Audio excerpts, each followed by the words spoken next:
오늘 저는 마가복음 10장 13절로 16절의 말씀을 가지고 크게 한번 따라하겠습니다. 자녀로 형통의 복을 받게 하라. 자녀로 형통의 복을 받게 하라. 이란 제목으로 은혜의 말씀을 나누고자 합니다. 옛날이나 지금이나 자녀들이 복 받기를 바라는 부모의 마음은 한결 같을 것입니다. 그래서 부모들은 자녀들이 미래에 행복한 삶을 살도록 하기 위해서 투자와 노력을 아끼지 않고 거침없이 지원을 하기도 합니다. 왜 이렇게 부모들은 자식에 대하여 지원을 아끼지 않을까요? 그것은 아마 자식에 대한 기대일 것입니다. 이렇게 어렸을 때부터 다방면으로 지원하여 가르쳐 놓으면 앞으로 영육간에 강건하게 성장해서 좋은 직장도 구하게 될 것이고 좋은 배우자를 만나서 행복한 가정을 세울 것이라고 하는 기대 때문에 그렇게 자녀에 대한 그 지원을 아끼지 않는 것이죠. 세상의 부모님들 뿐이겠습니까? 하나님께서는요, 택함 받은 백성들이 항상 잘 되기를 원하시고 큰 복 받아 큰일 하기를 원하시고 그 형통의 복이 대를 이어 천대만대까지 이어지기를 원하고 계시는데요, 믿으시면 손 들고 아멘 하시기 바랍니다. 그러므로 예수 믿고 구원받은 하나님의 자녀, 또 하나님의 그 자녀된 사람들은요, 머리가 잘 돼야 됩니다. 그리고 우리의 기업으로 맡겨진 자녀들, 우리의 상급으로 맡겨진 자녀들을 하나님의 말씀의 기준을 가지고 가르치고요, 기도로 잘 양육해서 또 그들이 복을 받게 해야 할 책임이 우리에게도 있음을 말씀하고 있습니다. 자, 우리는 예수 믿어서 우리가 잘 되고 또 자녀가 잘 되고 그 축복이 천대 만대까지 이어지기를 예수님의 이름으로 축원합니다. 자, 그러면 하나님의 자녀들, 즉 우리가 또한 자녀들이 형통의 복을 받는 그런 축복의 삶의 비결이 무엇일까요? 첫째로 자녀들을 하나님께로 데리고 와 복을 받게 해야 한다, 이렇게 가르치고 있어요. 오늘 본문 마가복음 10장 13절로 14절입니다. 시작. 사람들이 예수께서 만져주심을 바라고 어린 아이들을 데리고 오매 제자들이 꾸짖건을 예수께서 보시고 노하시어 이르시되 어린 아이들이 내게 오는 것을 용납하고 금하지 말라. 하나님의 나라가 이런 자의 것이니라. 이렇게 말씀을 하셨어요. 오늘 본문에 부모들이 자기 자녀들을 데리고 예수님께 와요. 마태복음에 보면은 이렇게 나옵니다. 예수님께 데려올 때 그 예수님께서 그들에게 기도하여 복 주시기를 바라며 데리고 왔다라고 그렇게 말을 해요. 그런데 제자들이 이런 부모들의 행동에 대해서 아주 못마땅하게 생각을 한 겁니다. 그러면서 부모들의 행동을 꾸짖었어요. 자, 이런 제자들의 행동을 보시고 예수님께서는 심히 노하시면서 어린아이들이 내게 오는 것을 금하지 말라. 하나님의 나라는 바로 이런 자의 것이라고 말씀하신 이후에 예수님께서는 어린아이들을 안아주시고 머리에 손을 얹어서 안수하시면서 축복 기도해 주셨다라고 이렇게 결론을 맺거든요. 이렇게 부모가 사랑하는 자녀들을 예수님께 데려왔다는 것은 하나님께 자녀들을 전적으로 의뢰하고 의지한다는 영적인 의미가 있어요. 하나님께 자녀를 맡기면 하나님께서 그의 모든 생애를 책임져 줄 줄로 믿습니다.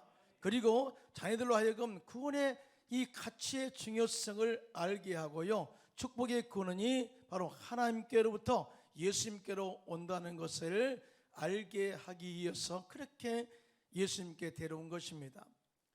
전 세계 나라마다 자녀들을 복되게 가르치는 방식이 다 다른 것을 볼 수가 있습니다.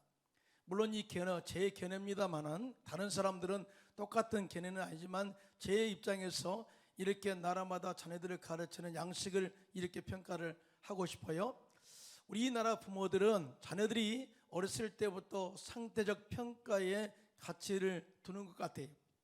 남의 자식보다 더 높아져야 되고 잘 돼야 된다는 상대적 평가 때문에 학원을 보내어서요, 남에게 뒤지지 않는 방법을 그렇게 터득하게 그렇게 가르치는 것 같습니다. 물론 부모들이 다 그런 것은 아닙니다만은 보편적으로 1등만 기억되고 인정받는 삶의 방식에 대해서 가치를 두고 이 가르침으로 말미암아서 상대를 억누르고 이겨야만이 우리가 승리할 수 있다는 그런 이 사고방식이 팽배해 있는 것 같습니다. 또 제가 바라본 유럽 부모들의 자녀들 이 교육 방식은요, 아이들이 가지고 있는 재능과 취미와 관심에 좀 많이 집중하고 가르치는 것을 보았어요.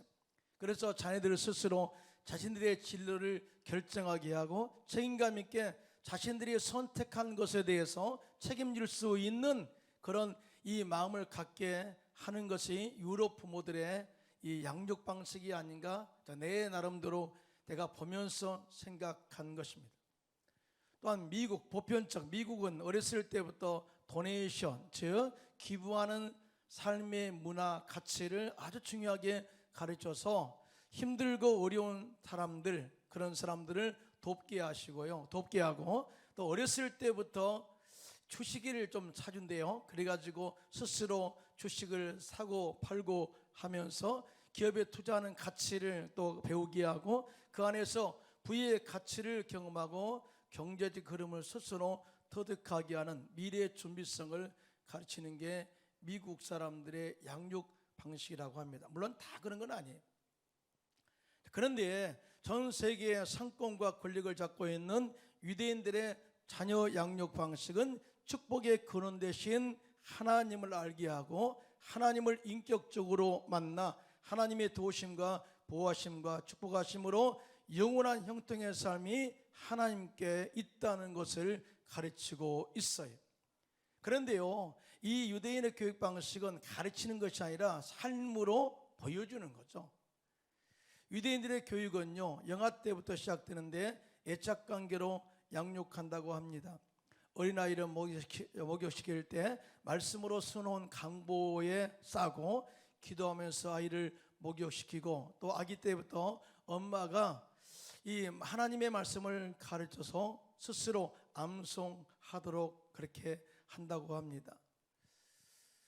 하나님 말씀을 암송하는 것이 얼마나 중요하냐면요, 뇌신경학자들에 의하면은 우리가 말씀을 암송하고 반복할 때 뇌는 대상 자체를 모방하는 것이 아니라 그 안에 들어있는 말씀의 정신을 모방하게 하여 하나님의 창조적 창의성을 갖게 한다고 합니다. 이런 모방이라는 것은 굉장히 좋은 거예요. 좋은 것을 모방하면 좋은 습관이 형성되는 겁니다. 할렐루야. 그런데 우리가 말씀을 계속해서 그렇게 되뇌이고 암송하면 말씀 그 자체가 들어오는 것이 아니라 말씀 속에 있는 창조적 아이디어가 우리 가운데 일어나서 실적으로 주님께서 인간을 창조하셨을 때 불어넣었던 창조적 아이디어가 말씀을 선포할 때 다시 우리 가운데 탄생하게 하는 능력이 있다는 것을 가르쳐주고 있습니다. 그러니까 이 유대인들은 말씀을 선포하고 암송하게 함으로 말미암아서 하나님께서 인간에게 불어넣으신 하나님의 창조적 아이디어를 생각나게 해서 모든 분야에서 선도적으로 이끌어가는 민족이 되게 한 것임을 증명한 겁니다. 통계적으로 보면 유대인들이 노벨상을 전 세계 민족 가운데 가장 많이 받았다고 그렇게 나와 있어요. 이러한 결과는 어렸을 때부터 그들이 하나님의 말씀을 가르치고 암송하게 한 결과임을 부인할 수 없을 것입니다. 그리고 4세가 되면 유아 교육을 하게 되는데, 유아기 때는 스스로 옳고 그름을 판단할 나이가 되었기 때문에 아이가 잘못하면 대화로 납득시키고 말씀으로 바로잡아서 삶의 올바름을 가르쳐 나간다고 합니다. 그리고 스스로 기도하는 법을 가르쳐서 하나님께 나가 기도하게 가르치고요, 밥상머리, 베갯머리 교육을 통해서 부모의 따뜻함과 엄격함을 가르쳐서 하나님을 경외하고 하나님의 말씀을 직행함으로 형통의 복을 받는 그런 방법을 가르치는 것, 이것이 바로 유대인의 교육 방식이라고 합니다. 성경에 보면 신명기 6장 1절로 3절, 오늘 묵시입니다만 함께 합독합니다. 시작.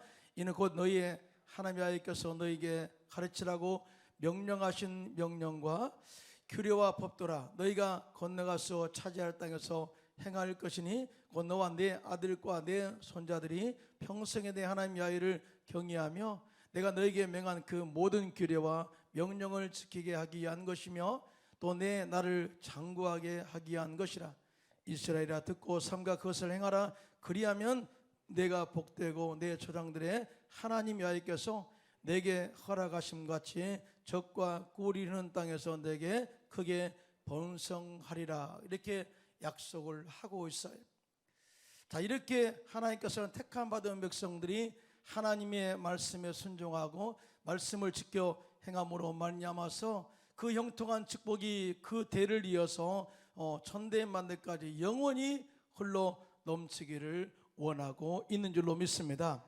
자, 이러한 형통의 축복은요, 예수 믿고 하나님의 자녀가 된 자만이 누릴 수 있는 축복이에요. 우리 예수를 믿어 구원받으면 죽은 영이 살아납니다. 우리 예수 믿고 구원받으면 우리의 삶 속의 저주가 끊어지고 아브라함의 복이 임하게 될 줄로 믿습니다. 또한 영육간의 강건한 그런 삶을 살게 됩니다. 한마디로 영혼이 찰땐 같이 범사가 잘 때와 강건한 삼중 축복의 이 통로로 연결되는 것입니다. 그런 의미에서 인생에서 예수 믿고 구원받는 가치보다 더 중요한 것이 어디 있겠어요? 그래서 예수님께서는 마가복음 8장 36절에 시작. 사람이 만일 온 천하를 얻고도 자기 목숨을 잃으면 무엇이 유익하리요? 이렇게 말씀을 하셨거든요. 그렇습니다. 세상에서 아무리 지위가 높고 돈이 많아도요, 구원의 은혜를 알지 못하고 만약 치욕한다면 그보다 더 안타깝고 어리석은 일이 어디 있겠습니까?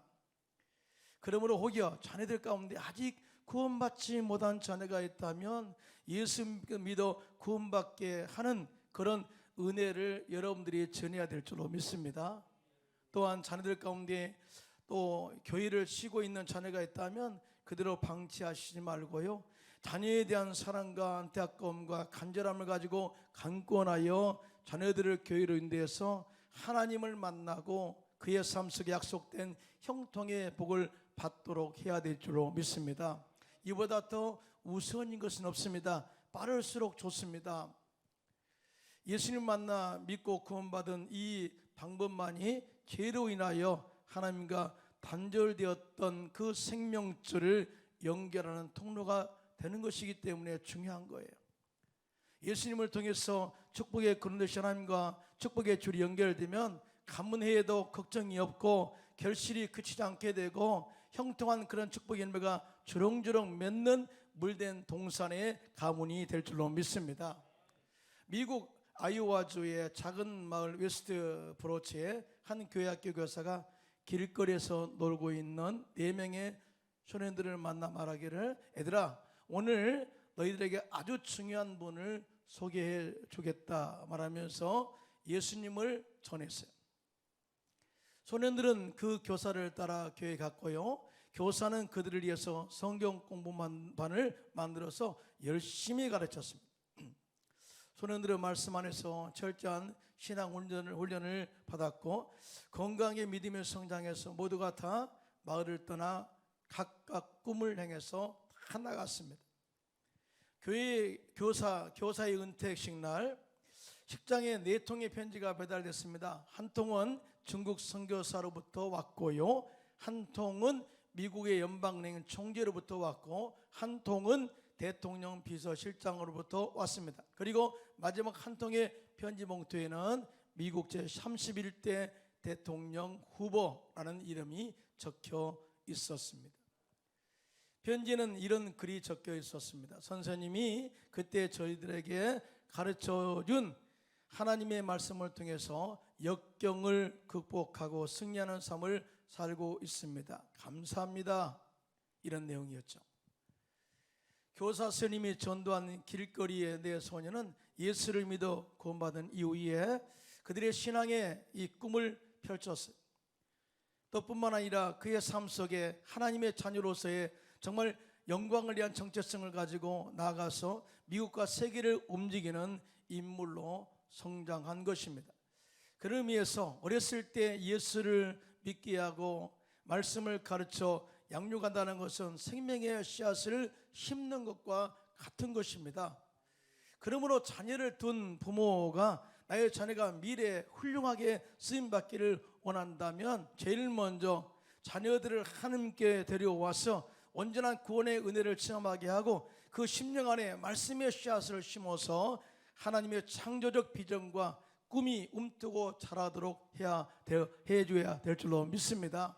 이것이 바로 우리가 자녀들에게 할 수 있는 축복의 통로예요. 거기까지입니다. 우리 특별히 교사 선생님들은 내가 가르치는 아이들이 미래의 모든 분야에서 귀하게 쓰임받을 뿐만 아니라 하나님의 영광을 위한 주역으로 쓰임받도록 잘 가르치고 그들을 위해서 기도하면서 이 양육하시기를 예수님의 이름으로 부탁드리겠습니다.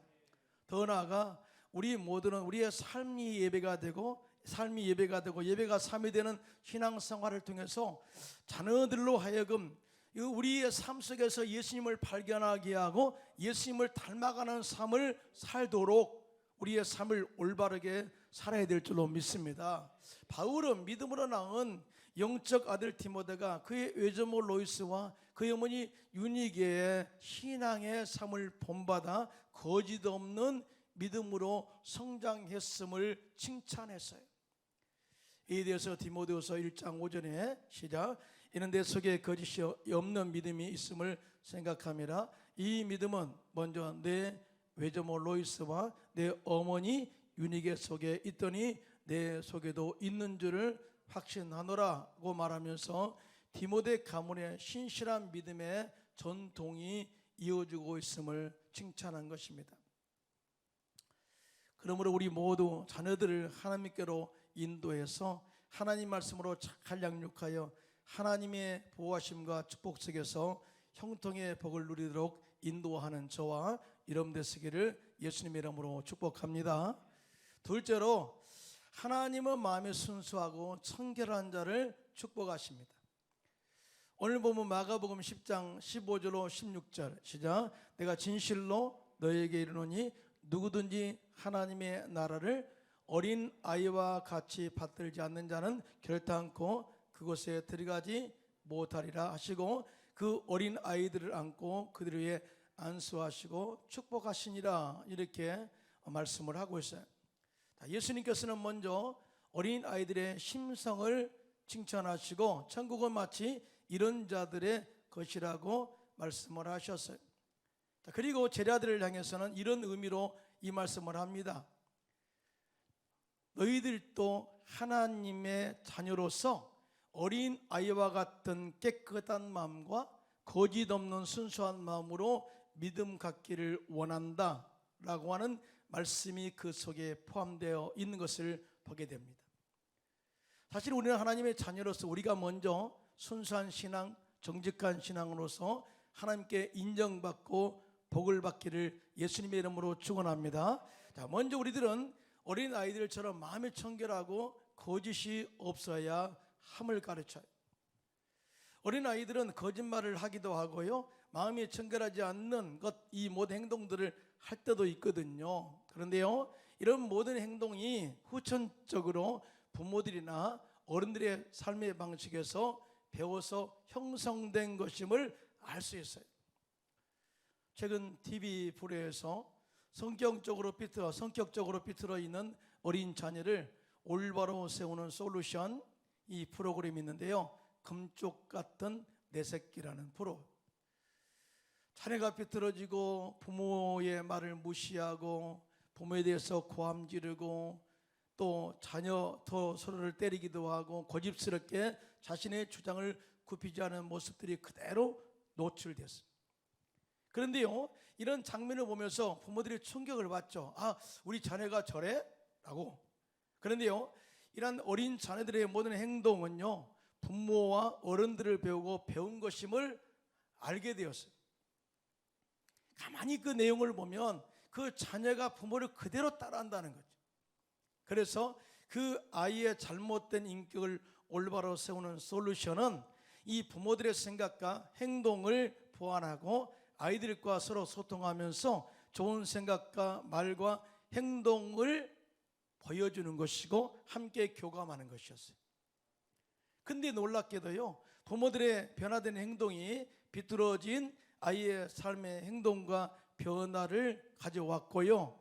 자, 이런 모든 것들은 정상으로 되돌리는 그런 이 모든 결론을 낳게 된 것을 직접 제가 눈으로 보았습니다. 이것은 바로 삶으로 가르치는 부모의 영향력이 얼마나 큰가를 이야기해 주고 있습니다. 성경은 마음이 청결한 자가 하나님을 보게 되고요, 마음이 청결하여 거짓 없이 순수한 자가 하나님의 산에 올라 거룩한 하나님을 만날 것이라고 말씀을 하셨습니다. 시편 24편 3절로 4절입니다. 시작. 야훼의 산에 오를 자가 누구며 그의 거룩한 곳에 설 자가 누구인가? 곧 손이 깨끗하며 마음이 정결하며 뜻을 허탄한 데 두지 아니하며 거짓 맹세하지 아니하는 자로다. 이렇게 말씀을 하고 있거든요. 그러므로 우리들은 우리의 삶을 통해서 마음이 청결하고 이 거짓 없는 순수한 삶을 살려고 노력하고 기도해야 될 줄로 믿습니다. 진실된 마음으로 예배하는 자세가 필요하고요, 믿음으로 기도하는 순수한 그런 믿음의 자세가 필요하고요, 또 기쁨으로 봉사하는 은혜로운 그런 자세의 모습, 또 겸손으로 교회를 섬기는 나다님의 자세가 하나님을 만나 복받게 하는 통로임을 가르쳐주고 있는 것입니다. 또한 우리들은 순수한 신앙을 가지고 하나님을 섬겨야 될 줄로 믿습니다. 오늘날 사람들의 마음에서 순수함이 사라지고 머리씀이 넘쳐나서 교활하기까지도 한다고 합니다. 자, 여러분, 마음이 순수하지 않으면 하나님을 절대 만날 수 없어요. 예수님께서 이 말씀을 하신 거예요. 마음의 순수함이란 때묻지 않는 상태요, 꾸밈이 없는 상태를 말합니다. 가식이 없는 상태를 말하는 것이죠. 또 다른 의미에서 순수함이란 마음이 단순하다, 그 말이에요. 무지하다라는 말이 아니라 단순하다, 생각이 하나다, 그 말이에요. 어린아이들은 순수합니다. 어른들처럼 가장하거나 마음이 복잡하지 않습니다. 그래서 생각이 단순합니다. 우리들이 어린아이들을 이해하려면 우리의 마음이 순수하고 단순해야 합니다. 여러분, 어린아이들을 이렇게 웃기려면요, 그냥 어른처럼 하면 안 웃어요.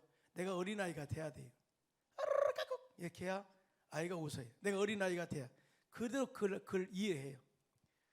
우리가 성령으로 충만하지 않으면 하나님을 이해할 수 없어요.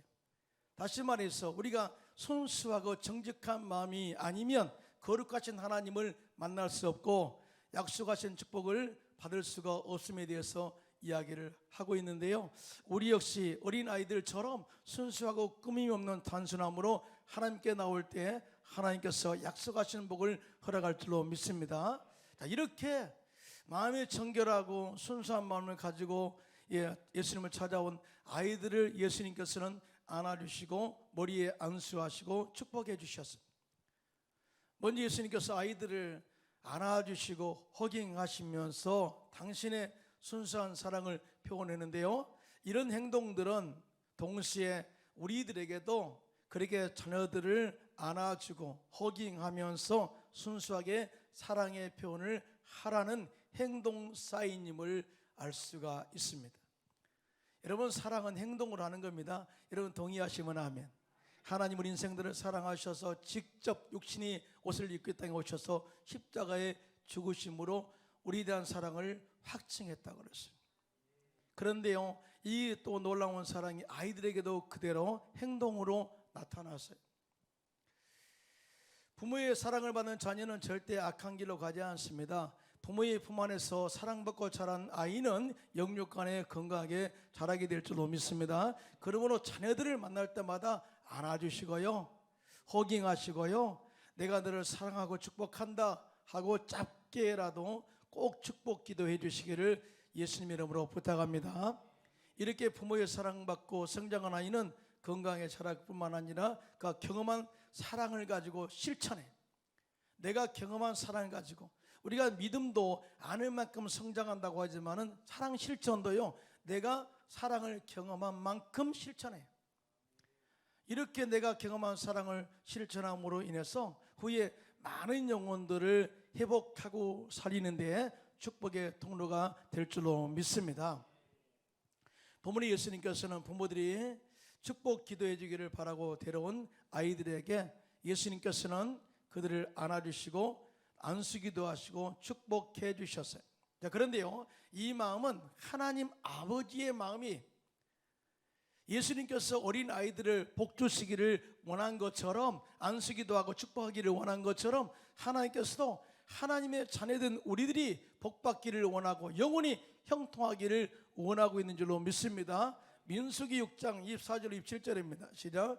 야인은 내게 복 주시기를 원하고, 야인은 너를 지키시기를 원하며, 야인은 그의 얼굴을 내게 비추사 은혜 베푸시기를 원하며, 야인은 그 얼굴을 내게 향하여 드사 평강 주시기를 원하노라 할지니라 하라. 그들은 이같이 내 이름으로 이스라엘 자손에게 축복할지니 내가 그들에게 복을 주리라. 아멘입니다. 이 말씀은 인간이 만들어낸 축복이 아니고요, 하나님께서 아론과 그 자손들을 통해서 이스라엘 백성들을 그렇게 축복해라, 이것이 내 마음이야 라고 전한 메시지. 사실은 우리는요, 하나님의 말씀의 복을 선포할 권한이 있어요. 선포할 권한, 우리에게 권세를 주셨습니다. 할렐루야. 그러나 그 마지막 축복의 모든 결론은 하나님이 행하실 줄로 믿습니다. 오늘 어린이 주일입니다. 어린이는 우리 교회와 우리 가정과 대한민국의 미래입니다.